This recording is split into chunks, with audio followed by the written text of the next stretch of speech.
day 2 of our blood section. We're going to start here on the bottom of page 5 in your booklet. Just finish up talking about hemoglobin and some diseases. Okay, so hemoglobin is a protein which is found in your red blood cells. So again, I've abbreviated it RBC, but red blood cells, you need to make sure you know that. And this is what makes blood look red. Hemoglobin's job is to carry oxygen to the cells. Okay. The next blank after oxygen, you can see here I've done a little thing that says the oxygen blank attaches. That was a typo, I should have taken it out. So just the oxygen attaches to, and the next blank would be iron containing heme group. Okay. The oxygen forms a weak bond with the hemoglobin at the lungs.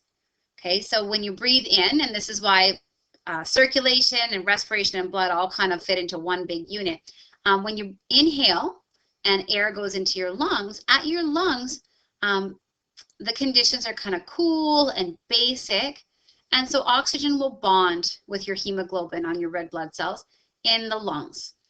When it gets transported around your body by your blood and into your tissues and cells are a little bit warmer, a little bit more acidic. So your cells, that hemoglobin will release the oxygen to your cells. And that's really important. We want our blood to bind the oxygen at the lungs, but release it when it gets to its destination at the cells. So when the oxygen is attached, it's called oxyhemoglobin, and this is what makes it look bright red. Okay, so when oxygen is released, red blood cells look more red or purple, and that's why your veins look blue. So you just have 3 blanks that you're going to fill in. So you're just going to fill in what's in the green in the blanks on the bottom of page 5. So we're going to look at some diseases that affect our blood. So a fairly common one is anemia, and it's caused by a lack of red blood cells or hemoglobin, or you're lacking enough iron to bond oxygen. So not enough oxygen is binding to your cells, and it's not or binding to your red blood cells, and it's not getting to your body cells. So this can cause fatigue, which means you're tired, that run-down feeling, or lightheadedness. And often doctors will check with this, and it's just a simple blood test. And again, if this is the case, they're going to just encourage you to eat more iron-containing foods or take an iron supplement. So the second blank on the bottom of page 5 is going to be leukemia. So leukemia is a cancer of the blood. It's a cancer of your leukocytes, so those white blood cells. So leukemia is a cancer of the leukocytes. So basically, uncontrolled production of irregular white blood cells. So they're either immature or irregular, so they're not able to fight off infections like they're supposed to, and that's not good for your body. And the last one we're going to talk about this, and you should maybe put a star by this one and take a couple of notes down, is carbon monoxide poisoning. So remember we talked about oxygen binding better at the lungs and then letting go at the tissues in a couple of slides before this. If carbon monoxide is in the air, it's going to bind to hemoglobin on your red blood cells easier and more strongly than oxygen, and it won't release at the tissues. So carbon monoxide is found in car exhaust, if you have a gas furnace and it's not working properly. So we want to make most houses should have a carbon monoxide detector now. So if you're inhaling that carbon monoxide, it can stay bound to your hemoglobin for several hours, and that means the oxygen can't bind to the hemoglobin and it can't reach the cells. So often you'll get a bit of a headache, and then you'll just kind of start to go to sleep. And if there's no oxygen being transported around your body, that can cause death. Carbon monoxide is particularly dangerous because it's odorless, it's colorless, and it's tasteless. So you don't even know that it's in your air. So 2 families in Brandon, well, over the last couple of years, this slide is about a year old, so have escaped from their houses after suffering carbon monoxide poisoning. So you never leave your car running in a closed garage. If you get stuck in the snow, make sure your exhaust pipe isn't covered up, like isn't backed up with snow. We want to make, especially if your car is running, you want to make sure that you're not just pumping that car exhaust back into the cabin of your vehicle. So now we're going to move on to the blood typing notes. Okay, so there's 4 main blood groups. They're called the ABO blood grouping system, and they're named for the type of antigen. So antigen is basically a fancy word for protein. So here's my red blood cell. There's a red one here. And this kind of stick that looks like a lollipop coming off, that's my antigen. In this case, it's got an A on it, so it's an A antigen. So if your blood group or blood type A, you have the A antigen, or you have an A protein on the surface of your red blood cells. If you're blood type B, you have a B protein or B antigen on the surface of your red blood cells. If you're blood type AB, you have both A and B antigens, or A and B proteins on the surface of your red blood cells. And if you're blood type O or group O blood, you have no antigens. You don't have these proteins on the surface of your red blood cells. So if you have those proteins, you make kind of the opposite. I used air quotes there. You couldn't see me, but you're going to make the opposite antibody. So it would fight an antigen that you don't see in your body cells. So your body, if you're blood type A, you can recognize other A proteins, but you can't recognize that B protein. So you make antibodies like that B protein's a foreign invader. If you have blood type B, you're going to make A antibodies. If you have both proteins, A and B, so your blood type AB, you recognize both the A and B proteins because you have both of those on the surface of your cells. So you have no antibodies. And if you're blood type O or group O blood and you don't have any proteins on the surface of your red blood cells, you're going to make antibodies to both A and B proteins. So you wouldn't be able to recognize blood type A or B.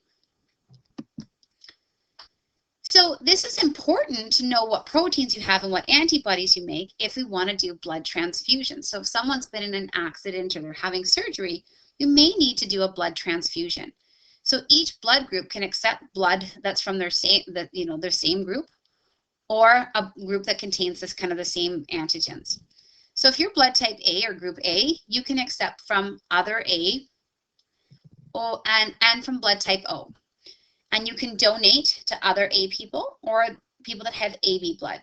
If you're blood group B, you can accept from other people that have B blood or O, and you can donate to B or AB. If you're blood type AB, you can accept from everyone. So you can accept from AB, O, A, and B type blood, but you can only donate to other people that have AB blood. And if you're blood type O, you can only accept from other blood type O's, but you can give to everybody. So O is referred to as the universal donor because there's no proteins, we can give blood to everyone. So often blood banks are searching for blood type O because they want this on hand for emergencies. So if you're in a car accident and they don't have time to blood type you, they want blood type O to be able to give to everyone in the ambulances or in the emergency rooms. And blood type AB is a universal recipient. They can get blood from anybody. Some people have another protein on their surface of their red blood cell, and that's called the rhesus factor, or the RH factor, or the rhesus protein. So if you have that RH factor, you're positive for it. If you don't have that RH factor or RH protein, you're negative. So in addition to either having the A or B or both proteins on your red blood cells, you could also have this rhesus protein, a rhesus antigen. And you either have it and you're positive for it, or you don't have it and you're negative for it. So this is what becomes our 8 kind of true blood types. A positive, A negative, B positive, B negative, AB positive, which is our true universal recipient, AB negative, O positive, and O negative, which is the true universal donor. So if you're O negative, that's the blood they really want in those emergency rooms, because we can give it to anyone without blood typing. One reason we mention the rhesus factor is because it sometimes leads to problems during pregnancy. So if the fetus's father is Rh positive, the child could be as well. And so the problem occurs when the mother carrying the fetus is Rh negative and the fetus is Rh positive. So there's not a ton of blood mixing between mother and fetus, but a little bit of those fetal blood cells are passed into the mother's bloodstream. So if the mother's negative, she doesn't recognize that Rh protein. So she'll produce antibodies to fight off those Rh proteins. So in your first pregnancy, this isn't usually a problem because those antibodies develop over time. But on subsequent pregnancies, baby number 2, 3, 4, and so on, it can cause problems. So those antibodies will remain in the blood, and in those next pregnancies, they can attack those fetal red blood cells, and they can result in kind of deficiencies in the fetus, or even fetal death. So now typically, you used to, a long time ago, if you've ever seen old movies, sometimes you'd have to have a blood test to get married, and they were checking to see if your bloods were compatible with these Rh proteins. And then they developed actually a shot that you can have after your pregnancy. A woman can have after her pregnancy that will kind of kill off those antibodies if she's Rh negative. So they used to kind of do blood typing on the father and the mother, and they'd say, okay, your husband is Rh negative and you're Rh negative, there's no trouble. But what they were finding is some of these subsequent pregnancies were still having problems because the husband wasn't always the father. So now it's my understanding that Rh negative women are all offered or get the shot after every pregnancy. So I just want you to take a second and fill in the chart on the top of page 9, okay? And we've been through this. So blood group A, they have the A proteins or antigens. They make antibodies to B proteins. They can accept transfusions from other blood type A's as well as blood type O, and they can donate to A's and AB's. Blood type B has B proteins or antigens on their red blood cells, so they're going to make antibodies against A antigens. They can accept transfusions from other B's as well as O's, and they can donate to B or AB. Blood group AB has both A and B antigens or proteins on the surface of their red blood cells. They don't have any antibodies. They can accept transfusions from all the blood types, so A, B, AB, and O, but they can only donate to other ABs. Blood group O has no antigens, but they're going to make antibodies against A and B proteins. They can only accept transfusions from blood type O, but they can donate to everyone, A, B, AB, and O. We're just going to take a second and talk about kind of how blood type is determined. So blood type is determined by your genetics. So you get an antigen from each parent.